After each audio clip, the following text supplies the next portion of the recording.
2025's worst game of the year is dropped, and it's not available on 2025's newest console launch. And for those looking to use the MIG switch on the Switch 2, there's some bad news. You will be banned immediately if you attempt to use it. And of course, it's time to talk about the Steam NextFest, namely the most popular demos of that NextFest, all on the Steam Deck. But if you like this video or any other video I've made, please like, subscribe, and share with all of your friends. And in the meantime, why don't you check out Off the Console? It's a brand new podcast created by me, Gardner Bryant, and Games Revealed, with guest stars occasionally. And while yes, it's on YouTube, it's also available wherever podcasts can be found, like Spotify or Apple Podcasts. Check it out. Mind's Eye released, and it's being called the worst release of the year. To be honest, I wasn't super excited about the game. I'm not even sure if I was really that excited about the game to begin with. This miserable release reminds me of when Cyberpunk released. Yes, the 1.0 release that happened all the way back in 2020. I remember quite well. I didn't get nearly as many bugs as some of the other people did, but my 1070 was not up to task.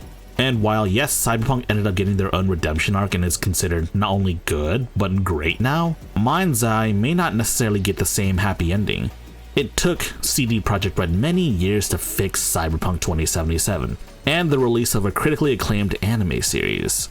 Like, listen, I don't see Mind's Eye getting its own version of Mind's Eye Edge Runners or whatever they want to call it.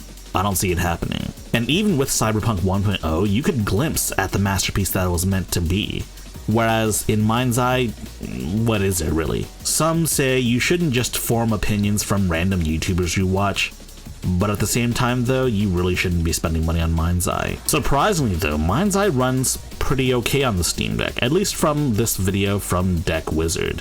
The problem is that this perceived runs okayness is in closed environments, and once you get into the open world, let's just say performance tanks. And that's not including the fact that you have to use either XeSS or FSR, and at that low of a resolution, it really doesn't look good.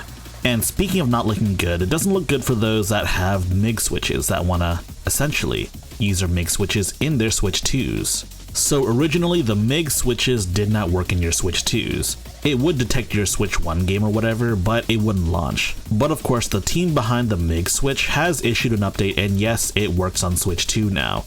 But with one massive caveat. You will effectively be instantly banned from playing online. Some of you are asking why I even have a Switch 2, and the answer is pretty simple. A friend of the channel asked if I wanted to check out the Switch 2, and which I was like, yeah, of course, and so I did, and Mario Kart was pretty fun. I don't know if Mario Kart World is $80 fun, but I mean, it's fun for $50 if you can get the bundle. The point I'm trying to make is my early Switch is in airplane mode, and I'm probably not going to update it ever, in the hopes that yes, one day I too can hack my Switch 2. No, I don't plan on playing online. No, I have no interest in playing Switch games online, or Switch 2 games online for the matter. Anyways, even with the major caveat that your console gets banned from playing games online, the MIG switch still works on the Switch 2, which means, yes, you can bring over your Switch 1 games that you legally bought, of course. But this, on top of the Switch 2 having a potential exploit that happens before boot, it bodes well for the very specific few elite Switch 2 owners that want to hack their Switch 2s. But on the topic of the Switch 2 has had kind of lukewarm reception. Heck, it's kind of lukewarm to me too. And honestly, the Switch 2 launch titles aren't really that exciting except for Mario Kart World.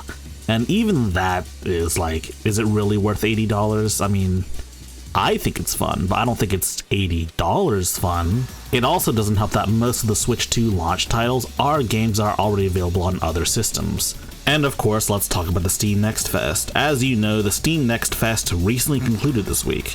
They also released a chart talking about the 50 most played NextFest demos of this NextFest, and let me tell you, I have not played most of these games, but I do want to see what games have been most played.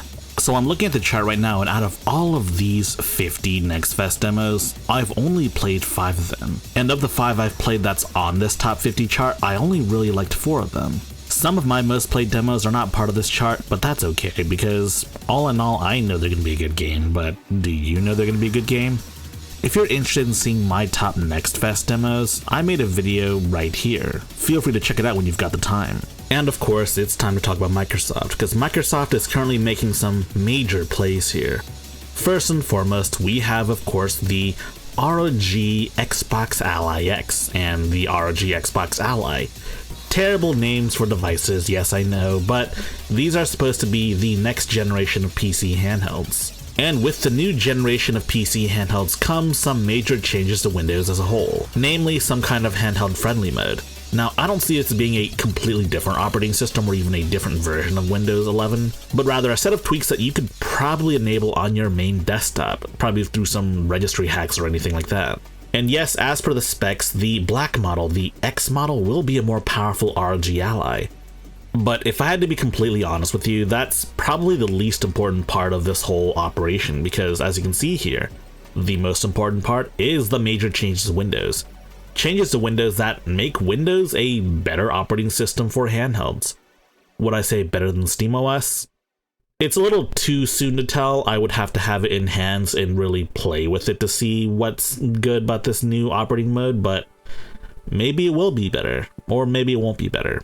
Only time will tell, and hopefully I'll get my hands on one of these ROG Xbox Ally X's at some point, so yeah.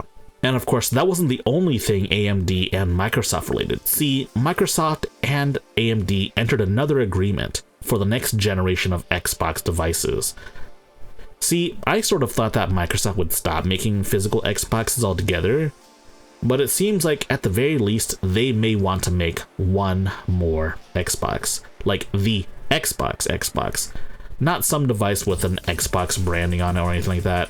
Like a true next generation Xbox box. I suppose the only real issue is that customer faith in Xbox as a console brand is gone.